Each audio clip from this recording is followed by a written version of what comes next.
Has democracy been compromised in Zimbabwe?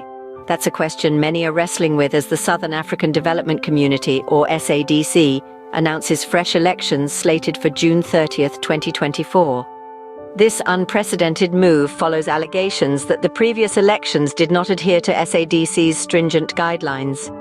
In a whirlwind of political maneuvering, President Mnangagwa of Zimbabwe has expressed his desire to delay the elections and extend his presidency. On the other side of the political spectrum, opposition leader Nelson Chamisa has been vocal about his readiness to step into the role.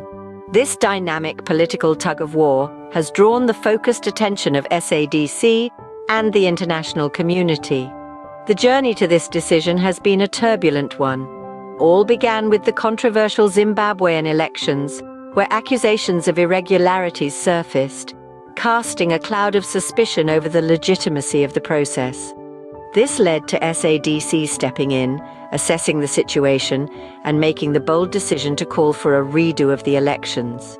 The timeline of these events is as follows. The contentious elections took place, followed by a period of intense scrutiny and investigation. It was during this examination that the allegations of non-adherence to SADC guidelines came to light.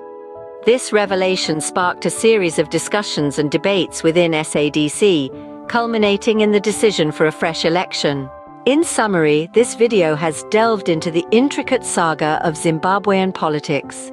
We've examined the allegations that led to the questioning of the previous election's legitimacy, discussed the contrasting aspirations of President Mnangagwa and opposition leader Nelson Chamisa, and traced the timeline leading to SADC's decision for fresh elections. As Zimbabwe prepares for the upcoming elections, the world watches with bated breath. The hope is for a free, fair, and credible election that respects the will of the Zimbabwean people. Yet the question remains, will these fresh elections pave the way for a new dawn in Zimbabwe, or will they simply echo the contentious past? Only time will tell.